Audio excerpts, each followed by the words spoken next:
তুমি এগুলা ধরবা না বাবা। এগুলা ধরলে তোমার চোখে মুখে হাত লাগলে এমন জ্বলবে, তুমি তখন কান্না করবে, ভীষণ ভীষণ কান্না করবে। ধরবা না, ঠিক আছে? নাস্তা খাইছো আব্বু? আমি তো নাস্তা খাইনি। কেন খাও নাই? আমি তো নাস্তা বানাই দিয়ে এসছি, চিতল পিঠা বানাই দিয়ে এসছি। তোমার আম্মু ডিম দিয়ে চা দিয়ে খাবে, তোমাকে খাওয়াবে। তুমি কেন যাও না? তুমি যে নাস্তা খাই এসো, যাও। আমি এগুলা সবগুলা মরিচের ডাটা ফালাইনি, তারপরে কুটাবাচ্ছি করবো। যাও আব্বু, যাও।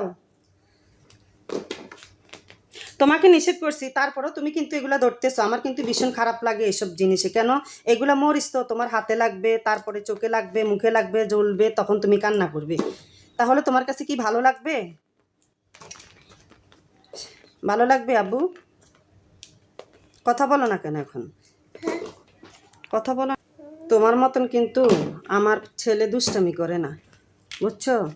এগুলো দেখলাম একটু না শক্ত শক্ত বুঝে যাচ্ছে, না কচিয়েছে।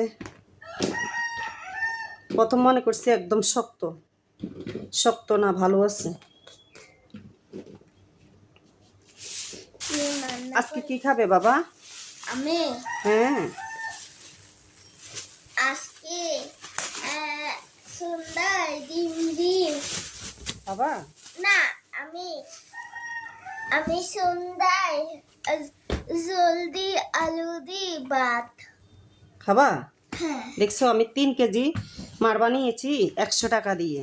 এখন এইগুলা দুপুরবেলা অনেকগুলা কাটবো, কাটি কি করব, লবণ মরিচ দিয়ে তেঁতুলের চাটনি দিয়ে সবাই মিলে খাবো। তুমি, আমি, তোমার আম্মু, তোমার আফু এবং তোমার দাদু এবং ফাহাদ ভাইয়া, ঠিক আছে? তুমি এগুলা পছন্দ করো, আমি জানি। আরে এটা আমি পছন্দ করি না। আচ্ছা আচ্ছা বাবা, আমি তো বিরিয়ানি পছন্দ করি। তুমি বিরিয়ানি পছন্দ করো, তুমি কাচ্চি বিরিয়ানি, চিকেন বিরিয়ানি সব কিছু আমি জানি। তোমার পাহাদ ভাইয়া, জিহাদ ভাইয়া সবাই এগুলা পছন্দ করে। আর এগুলা আমি মাঝে মাঝে বেশিরভাগ ঘরে পাকাই, আর সময় না পাইলে বাজার থেকে কিনে নিয়ে আসি। আবার কোথাও যাওয়ার সময়, আসার সময় কিনে নিয়ে আসি, কারণ তখন তো আমি ব্যস্ত থাকি, বিজি থাকি, সেজন্য রান্না করতে একটু লেট হয়ে যায়।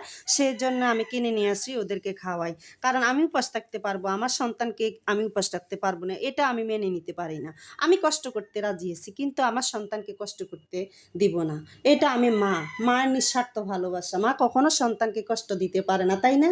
আর আমি কি কখনো তোমাকে খারাপ চোখে দেখি? তোমাকে ভালোবাসি না? কি তোমাকে সবসময় ভালোবাসি না?